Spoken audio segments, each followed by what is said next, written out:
ሻሎም ሻሎም እንደምን አላችሁ? ሁሉ መልካም ጌታ ይባረክ። የዛሬው ትምህርታችን who is devil የሚል ትምህርት ነው። ዲያብሎስ ማን ነው? ሰይጣን ማን ነው? የሚል ትምህርት ነው ዛሬ የምንማረው። የዲያብሎስን ስራ እግዚአብሔር አፍርሶታል። የዲያብሎስን ስራ እግዚአብሔር በልጁ በኩል አፍርሶታል። who is devil? ዲያብሎስ ማን ነው? ከየት ነው ታሪኩ የሚጀምረው? ምን ነበረ? አሁንስ በምን ሁኔታ ውስጥ ነው ያለው? ወደፊት ስጣፈንተው ምንድነው የሚለውን እናያለን። አማኞች ይህንን ትምህርት በትክክል ሲያውቁት በጠላት ላይ ያላቸው ኃይልና ብርታት በኃይል ይገለጣል ማለት ነው። who is devil ነው ትምህርቱ።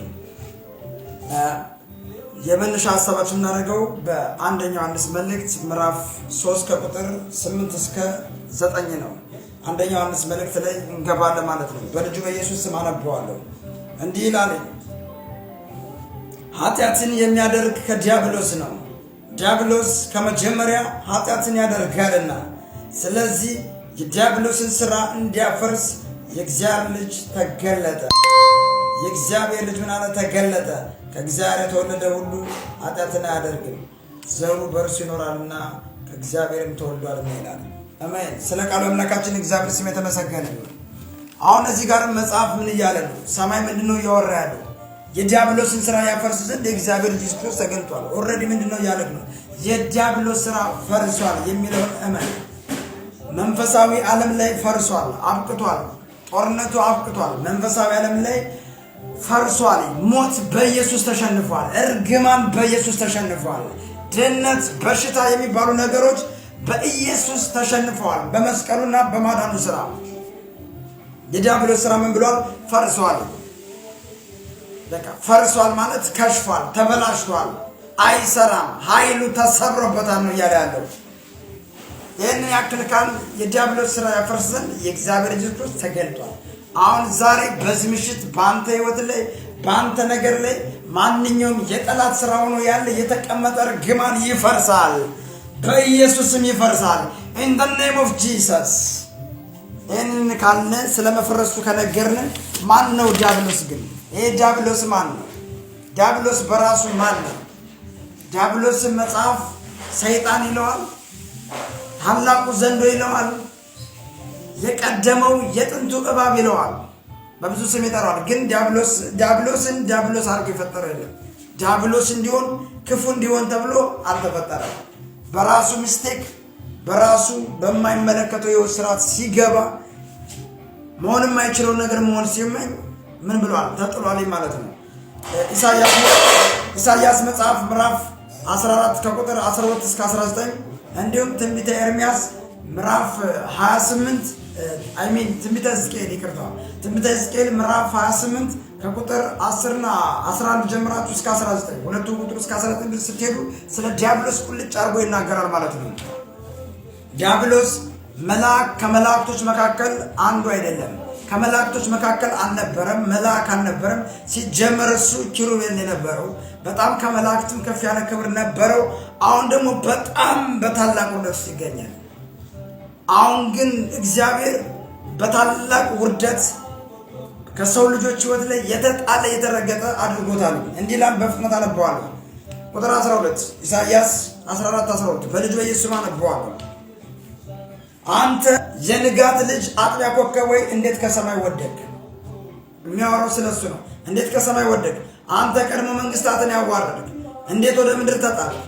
በልብህም እንዲህ አልክ፣ ወደ ሰማይ አድርጋለሁ፣ ዙፋኔንም ከእግዚአብሔር ከዋክብት በላይ ከፍ ከፍ አደርጋለሁ። በተራራው መሰብሰቢያ በተቀደሰው ተራራ ከፍታ ላይ በዙፋኔ ይቀመጣለሁ ማለት በልዑል እመሰላለሁ አለ። አየው፣ በራሱ ክፋት ነው። ምን አለ? በልብም እንዲህ አልክ፣ ወደ ሰማይ አድርጋለሁ፣ ዙፋኔንም ከእግዚአብሔር ከዋክብት በላይ ከፍ ከፍ አደርጋለሁ። ከዋክብት የሚላቸው መላእክቶችን ነው። ከእነሱ በላይ ከፍ ከፍ አደርጋለሁ፣ ከደመናዎች ከፍታ በላይ አደርጋለሁ፣ ራሴንም እንደ ልዑል አደርጋለሁ፣ እንደ እግዚአብሔር ሆናለሁ አለ። ኃጢአት ማለት ያንተ ያልሆነ ነገር ስትመኝ መሆን ስትፈልግ ኃጢአት ነው። ኃጢአት እሱ ነው። ማንነት ያልሆነ ነገር መሆን እፈልጋለሁ መሆን እችላለሁ ስትል ማለት ነው። እንደ ልዑል እመሰላለሁ አልክ። ስለዚህ ምን ነበረ? ሰውየው የሆነ ዘመን ላይ ምን ነበረ? የከበረ ነበረ፣ ኪሩቤል ተደርጎ ነበረ። ግን ይህንን በማለቱ እግዚአብሔርን አስቆጣው።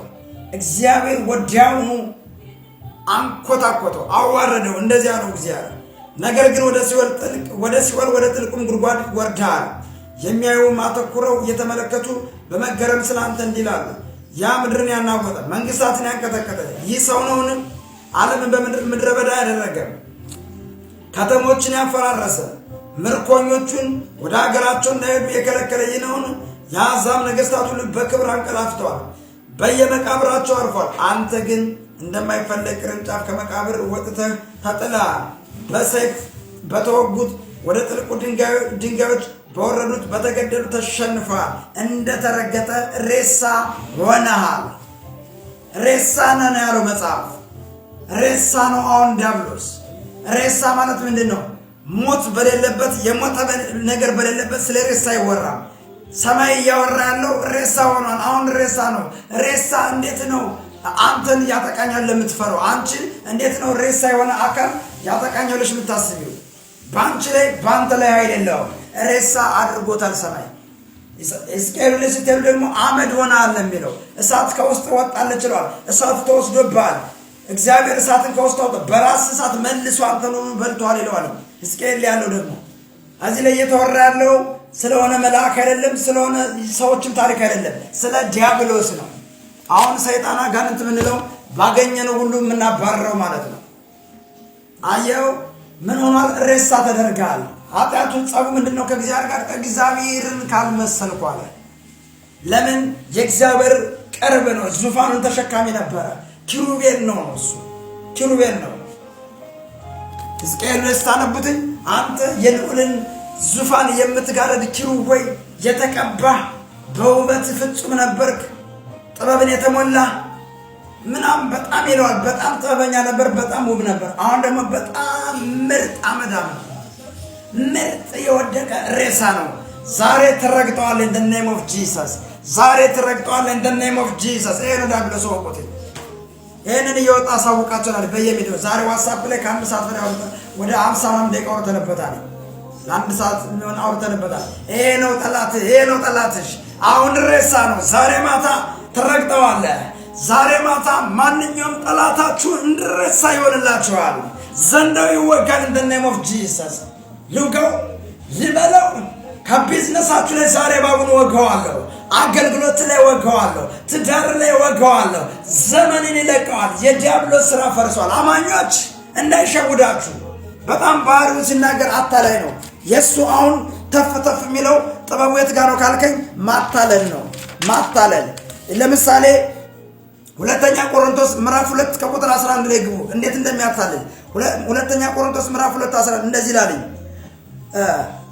በሰይጣን እንዳንታለል የሱን ሐሳብ አንስተውምና። በሰይጣን እንዳንታለል የሱን ሐሳብ አንስተውምና። ሊያታልል ብቻ ነው የሚሞክረው። ሸንጋይ ነው ይለዋል። ሐሰተኛ ነው። የሐሰት አባት ነው። የኃጢአት አባት ነው። ይሄ ነው በቃ። ባላጋራችሁ ዲያብሎስ ይላል የሚወጣውን ፈልጎ እንደሚያገሳ አንበሳ ዙሪያችሁን ይዞራልና ይላል። አንደኛ ጴጥሮስ 5:8-9 ባላጋራችሁ ዲያብሎስ የሚወጣውን ፈልጎ እንደሚያገሳ አንበሳ ይዞራልና። ባላጋራክ ነው። ባላጋራ ማለት ተቀናቃኝ፣ የዘላለም ተቃዋሚክ ማለት ነው። የሚወጣውን ፈልጎ ይዞራል ይላል። ይዞራል እንጂ ይወጣል የሚል እስካሁን አልተጻፈም። ከዘፍጥረት እስከ ራዕይ ስላልተዋጠ ያንተን ነገር አይወጣው። መዞር መብቱ ነው። ዙርም አልከው አትዙርም አልከው መዞር ነው የተው። ነገር ግን መንካት አይችልም፣ መዋጥ አይችልም። ያንተን ነገር ያንቺን ነገር እወጣል ያለ ዛሬ ማታ ይዋጣል። ዘንዶው ይዋጣል፣ እባቡ ይዋጣል፣ በእግዚአብሔር እሳት ይበላሉ። ሬሳ ናቸው። ኮንግራ ደስ ይበላችሁ። ጠላቶቻችሁ ሬሳ ናቸው። ሟርተኞች ሬሳ ናቸው። ተራጋሚዎች ሬሳ ናቸው። የሚቃወማችሁ በሙሉ ይሰበራል። አረ እግዚአብሔር አደገኛ ነው። in the name of Jesus። እግዚአብሔር ትልቅ ነው። በተለይ ሕዝቅኤልን አነቡት ፕሊዝ። ሕዝቅኤል 28 ከ11 እስከ 19 አነቡት። የሚገርም ነው። እግዚአብሔር እንዴት እንደተቆጣ አንቆት አዋረደ ነው የሚለው። ከዙፋኑ ከተራራው መቅደስ ከቅዱሱ ተራራ ምን አለ? አወረደ፣ አንከባለለ ይላል። ዛሬ በሽታ ከእናንተ ሕይወት ላይ ይንከባለላል። እርግማን ይስማ፣ ይንከባለላል። in the name of Jesus you are blessed። ነገ በአዲስ ትምህርት ከእውነት ጋር አብራችሁ ስሩ። ከእውነት ጋር ቁም የሚል ትምህርት ይመጣላችኋል። ሻሎም ፕሮፌት ፋር